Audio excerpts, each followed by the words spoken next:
말씀을 통해서 구원을 위한 사전 지식이라는 제목으로 하나님의 말씀 증거하겠습니다.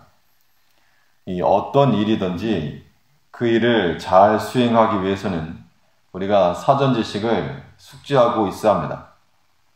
아무런 준비 없이 길을 나서는 것보다는 어디서 무엇이 필요하고 또 어떤 것이 있어야 되는지 미리 알고 준비하는 것이 그렇지 못한 사람보다 더 안전하게 길을 갈 수 있는 겁니다. 이 구원을 이루어가는 신앙의 여정 가운데도 우리가 사전 지식으로 미리 알고 있어야 되는 것이 있는데, 이 구원의 완성을 향해 나가는 성도들이 기본 전제로서 알고 있어야 될 사전 지식 무엇이겠는가? 우선은 우리의 근본을 알아야 한다는 겁니다. 우리가 구원을 이루어가는 삶을 살아가기 위해서 우리의 근본이 어떠한지를 알 때 구원의 길을 갈 수 있다. 이 근본을 알 수 있다는 것은 어떤 근본인가? 무슨 근본을 알아야 되는가 하면 우리에게 자랑할 것이 없다는 것을 알아야 됩니다. 자랑할 것이 없다는 거, 5절 말씀 보니까 내가 죄악 중에 출생하였으며 모친이 죄 중에 나를 잉태하였나이다. 이 자신의 출처가 죄에서부터 시작된 죄인이라는 겁니다. 다윗이 지금 죄를 깨닫고 난 후에 하는 것이죠. 다윗이 어떤 사람이었는가 하면 다윗은 이 광역 훈련을 통해서 하나님의 신이 역사하심이 있었던, 하나님의 신의 역사를 경험하였던 탁월한 신앙인이었고, 또 한 나라의 왕으로서 모든 백성을 다스리는 권세자였고, 그가 붓을 들어 글을 쓰면 시가 되는 그런 시인이었습니다. 감수성이 있었던 사람인데 눈에 보이는 것으로만 보면 영적으로나 육적으로나 부족할 것이 없어 보이는 좋은 조건을 다 갖췄습니다. 그런데 다윗은 정작 자기 자신은 말하기를 난 자랑할 게 없다. 자기 자신을 안 겁니다.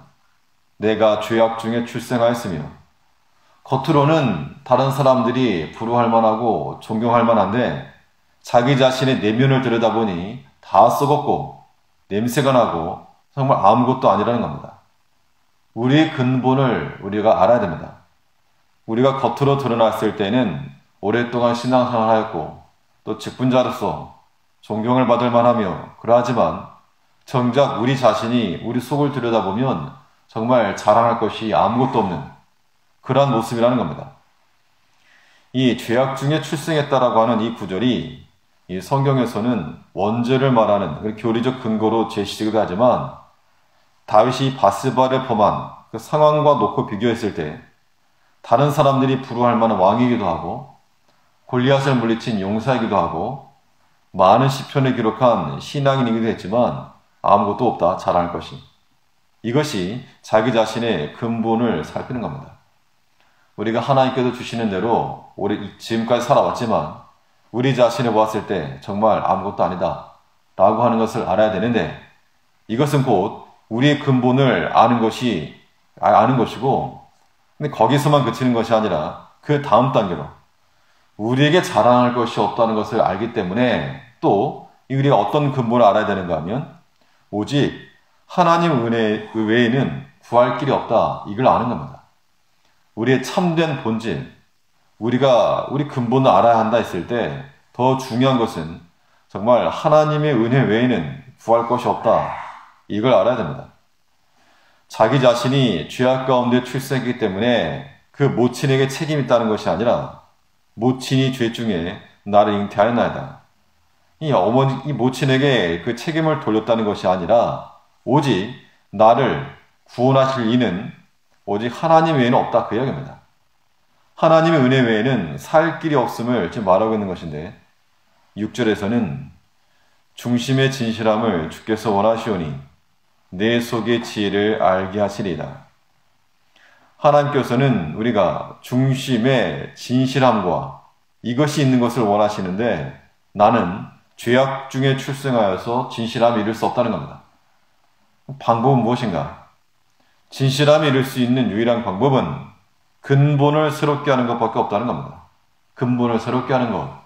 이것을 예수님께서는 거듭남, 또 중생이라고 말씀하셨는데, 이 요한복음 3장에 니고데모가 찾아왔을 때 하신 말씀이 진실로 내게 이르노니 사람이 거듭나지 아니하면 하나님 나라를 볼 수 없다.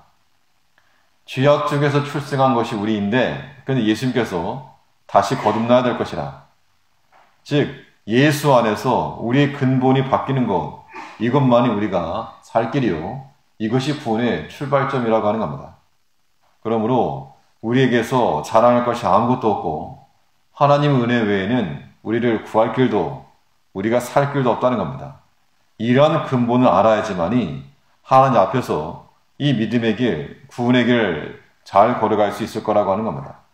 하나님의 도우심과 은혜 외에는 살 길이 없으니까 그 다른 길을 가지 않는다는 겁니다. 우리가 정결함을 입고 이 근본이 예수 안에서 다시 태어나야 되는데 이 다윗은 이걸 어떻게 표현했는가 하면 7절에서 우슬초로 나를 정결케 하소서 내가 정하리이다. 나를 씻기소서 내가 눈보다 희리이다. 이 7절 말씀은 요한복음 3장에서 예수님께서 니고데모에게 하신 말씀과 동일한 맥락의 말씀입니다. 사람이 거듭나야 된다. 다시금 주 중생해야 된다. 그 말이나 죄를 범하고 난 이후에 진실함 가운데 거야 되겠는데 내게는 진실함에 이를 수 있는 힘이 없으므로 오직 하나님의 정결케 하신 은혜, 우슬초로 정결케 하신다는 것이 핏부림을 통하여, 그리스도의 핏부림을 통하여 이 구속함을 받을 것에 대한 예표인데 우리는 우리의 근본이라고 하는 것, 하나님의 도움이 없이는 살 수 없는 존재임을 우리가 아는 겁니다. 사실 이런 것들은 우리에게는 초보적인 지식이긴 하지만 그러나 우리 신앙의 핵심입니다. 우리가 기도할 때도 마찬가지입니다. 오늘도 기도하시겠지만 기도하실 때 우리가 자녀를 위해서도 구하기도 하고 우리 건강을 위해서나 혹은 우리의 육신적인 모든 것을 위해서 구할 때 그런 것보다도 나를 용서하시고 또 때를 따라 도우시는 하나님의 그 공급하신 은혜 없으면 우리가 살 길 없습니다. 하나님만이 우리의 정답이시오 우리의 참 살 길임을 고백하고 나아간다는 겁니다. 이것이 우리의 구원을 위한, 구원의 길을 걸어가기 위한 준비 작업입니다. 이것 없이 갈 수 없고 이러한 사전 지식을 바탕으로 믿음의 길을 걸어갈 때 실족함 없이 오직 주를 신뢰하며 주 안에서 정결함을 입어 우리 중심에 우리가 비록 죄악 가운데 출생하였을지라도 우리 가운데 하나님의 신 은혜로서 진실함을 붙들고 나아갈 수 있는 하나님께서 우리를 발견하시고 기뻐하실 만한 그러한 모습으로 살아가는 우리가 되어야 되겠습니다. 기도하겠습니다.